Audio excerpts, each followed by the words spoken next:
Director Prashanth Varma ఈ ఏడాది సంక్రాంతికి హనుమాన్ సినిమాతో ప్రేక్షకుల ముందుకొచ్చి బిగ్గెస్ట్ బ్లాక్ బస్టర్ని సొంతం చేసుకున్నాడు.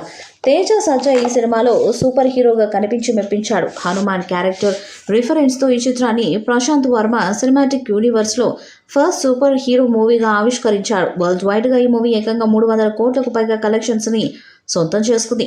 పాన్ ఇండియా లెవెల్లో హనుమాన్ సినిమా రిలీజ్ కావడంతో ఈ స్థాయి కలెక్షన్స్ వచ్చాయి. హనుమాన్కి సీక్వెల్గా జై హనుమాన్ టైటిల్తో మూవీ చేయనున్నట్లు ఇప్పటికే ప్రశాంత్ వర్మ ప్రకటించారు. హనుమాన్ మూవీ క్లైమాక్స్లో కూడా జై హనుమాన్ ఉండబోతుందని ఇంట్రెస్టింగ్ ఎలిమెంట్తో రీప్రజెంట్ కూడా చేశారు.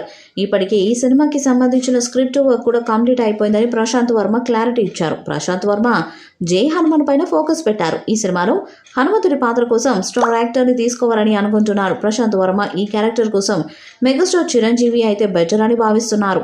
అతని డేట్స్ కోసం ప్రయత్నము చేస్తున్నట్లు టాక్ వినిపిస్తుంది. ప్రొడ్యూసర్ నిరంజన్ రెడ్డి కూడా జై హనుమాన్ మూవీకి చిరంజీవి లేదంటే రామ్ చరణ్ అనుకుంటున్నట్లు ఓ ఇంటర్వ్యూలో తెలియజేశారు.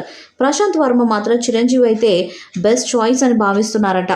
కానీ ప్రస్తుతం మెగాస్టార్ చిరంజీవి సినిమాల లైనప్ చూసుకుంటే 2 ఏళ్ల వరకు ఆయన అందుబాటులో ఉండే ఛాన్స్ లేదనే మాట వినిపిస్తుంది. ప్రస్తుతం చిరంజీవి వశిష్ఠమల్లుడి దర్శకత్వంలో విశ్వంబర మూవీని సోషియో ఫ్యాంటసీ కథాంశంతో చేస్తున్నారు. విశ్వంబర మూవీ లైన్లో ఉండగానే అలాంటి ఫిక్షనల్ కథని వెంటనే చిరంజీవి ఓకే చేస్తారా అనేది సందేహాస్పదం అని చెప్పాలి. రామ్ చరణ్ కూడా ప్రస్తుతం బుచ్చిబాబు దర్శకత్వంలో సినిమాని సెట్స్ పైకి తీసుకెళ్తున్నారు.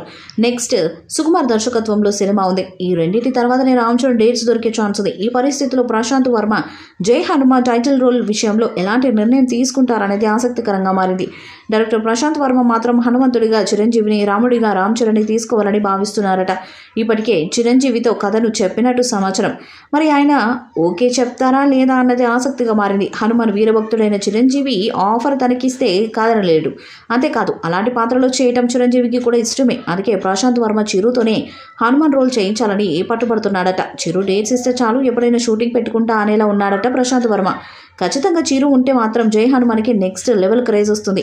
ఈ సినిమా కూడా విజువల్ వండర్గా క్రియేట్ చేయబోతున్నారని అంటున్నారు. చిరు విశ్వంబరతో పాటుగా జై హనుమాన్ కూడా చేస్తే మాత్రం ఒక రేంజ్ పాపులారిటీ వచ్చేస్తుందని చెప్పొచ్చు. విశ్వంబరతో పాటు జై హనుమాన్ కూడా పాన్ ఇండియా రిలీజ్ ప్రాజెక్ట్స్ కాబట్టి చిరు ఓకే చేస్తే మాత్రం అటు సినిమాకు సూపర్ బూస్ట్ ఇవ్వడంతో పాటుగా మెగా ఫ్యాన్స్ కోరిక కూడా తీరుతుంది. హనుమాన్ 300 కోట్లకు పైగా వసూలు చేసింది. ఇక జై హనుమాన్లో చిరంజీవి, రామ్ చరణ్ నటిస్తే సులభంగా 1000 కోట్ల బొమ్మ అవుతుంది. మరి జై హనుమాన్లో ఈ ఇద్దరు స్టార్స్ నటిస్తారా లేదా అన్నది చూడాలి. ఈ వీడియోపై మీ అభిప్రాయాన్ని కామెంట్ బాక్స్లో తెలియజేయండి. ఈ వీడియో మీకు నచ్చితే లైక్ చేయండి, షేర్ చేయండి, కామెంట్ చేయండి. మరిన్ని అప్డేట్స్ కోసం మన ఛానల్ని సబ్స్క్రైబ్ చేయండి. అలాగే పక్కన ఉన్న గట్టి సింబల్ గట్టిగా